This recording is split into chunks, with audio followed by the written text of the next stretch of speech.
if he doesn't. From Cape Town, here's our correspondent Bill Neely. For 11 years, he ruled this country and shaped its laws. Today, he is defying them. P.W. Botha now risks being imprisoned on the direction of a man he once had arrested. Mr. Botha was in his garden today when he should have been answering questions before Archbishop Desmond Tutu about atrocities committed when he was president. But he judged himself not guilty and said he'd apologise for nothing. Well, very deeply disappointed, yes, obviously. I mean, I'm very sad. I mean, this is someone who's said he is a law-abiding person, and this is the law. The Archbishop marched off to press criminal charges, but Mr. Botha has been given one more chance and an ultimatum: appear or else. There is a 2-year sentence of imprisonment or a fine for those that seek to obstruct the workings of the Commission. That is absolute nonsense, sir. A day after Winnie Mandela faced intensive questioning, South Africans had expected the same for Mr. Botha.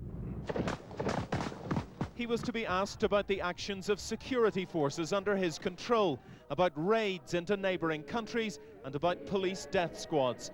Instead, he has branded the Archbishop's commission a circus. South Africans want the truth and reconciliation, but they don't believe they'll get either if the former president doesn't appear. There is now a real possibility that his continued defiance will cost him his freedom. Bill Neely, News at 10, Johannesburg. Stay with us for more news tonight. We report from Australia on the animals paying the price of the bushfires there. Plus a special report on the foreign coaches' services when rain came to their aid in their battle against raging bushfires. Officials in one of the worst affected areas say they now hope to have the fires under control by Sunday. From Australia, our foreign news correspondent Paul Davies reports. They began the day expecting the worst.